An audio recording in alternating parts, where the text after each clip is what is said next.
कहीं दूर बहुत पुराने ज़माने में ज़मीन पर इंसान सादा मासूम और अल्लाह के करीब हुआ करते थे। हर तरफ अल्लाह की वहदानियत का चर्चा था। लोग सीधे रास्ते पर थे। वो जानते थे कि खालिक सिर्फ एक ही है जो आसमानों और ज़मीन और हर चीज़ का मालिक है। इन दिनों में कुछ ऐसे अजीम इंसान पैदा हुए जो निहायत ही नेक, परहेज़गार और अल्लाह के सच्चे बंदे थे। इनके नाम थे वुद, सवा, याऊस, याकूक और नसर। ये बुजुर्ग हर वक्त लोगों को नेकी की दावत देते, अल्लाह की याद दिलाते और बुराई से रोकते थे। वक्त गुजरता गया। एक दिन ये सारे नेक बंदे वफात पा गए। लोगों के दिल गम से भर गए। इनकी आंखें निम हो गई। इनके दिलों में एक ही ख्वाहिश रह गई, काश ये बुजुर्ग जिंदा होते और हमें नेकी की याद दिलाते रहते। शैतान ने इसी गम के मौका पर वार किया। वो इंसानों के पास आया और ऐसा ऐसा इनके दिलों में वसवसे डालने लगा, क्यों ना तुम इन नेक बंदों के मुजस्मे बना लो। ऐसा करोगे तो इनकी याद हमेशा तुम्हारे दिलों में जिंदा रहेगी और जब तुम इन्हें देखोगे तो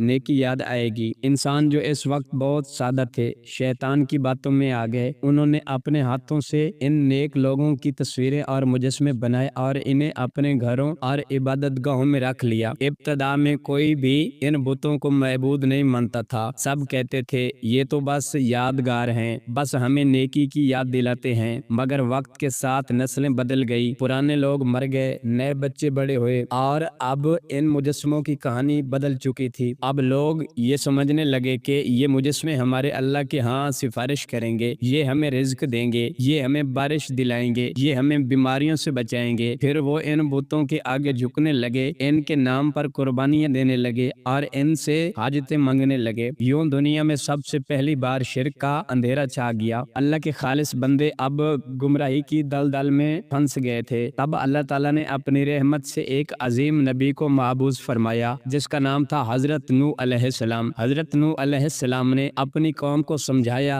दिन रात इन्हें अल्लाह की तरफ बुलाया। वो कहते थे, लोगों सिर्फ अल्लाह की इबादत करो, इसके सिवा कोई महबूद नहीं। ये पत्थर तुम्हें कुछ नहीं दे सकते, ये तुम्हें ना फायदा पहुंचा सकते हैं ना नुकसान पहुंचा सकते हैं। मगर कौम नूह अलैहिस्सलाम अपनी जिद पर अड़ी रही। इन्होंने हजरत नूह अलैहिस्सलाम का मजाक उड़ाया, इनकी दावत को झुठलाया और कहा, नूह तुम हमारे वुद, सवा, याऊस, याकूक और नसर को बुरा कह रहे हो, हम कभी भी इनको छोड़ने वाले नहीं। नूह अलैहिस्सलाम ने 950 बरस तक अपनी कौम को अल्लाह की तरफ बुलाया, मगर सिवाय चंद मुट्ठी भर ईमान वालों के बाकी सब गुमराही में डूबे रहे। आखिरकार जब जुल्म और शिर्क हद से बढ़ गया तो अल्लाह ताला का अजाब आया। एक अजीम तूफान बर्पा हुआ और वो पूरी कौम गर्क कर दी गई। सिर्फ हजरत नूह अलैहिस्सलाम और इनके मानने वाले एक अजीम कश्ती में महफूज रहे। तो इस तमाम वाक़िया से जो दर्स हिदायत मिलता है और पैगाम है वो ये है कि इंसान जब अल्लाह की खालिस इबादत छोड़कर किसी और को शरीक ठहराता है, खफा वो कितनी ही नेक या मोहब्बत के नाम पर हो, अंजाम हमेशा हलाकत और बर्बादी होता है। शिर्क सबसे बड़ा गुनाह है और बुत परस्ती इसी शिर्क की सबसे पुरानी शक्ल है। प्लीज मेरी वीडियो अच्छी लगी है तो वीडियो को लाइक कर दीजिए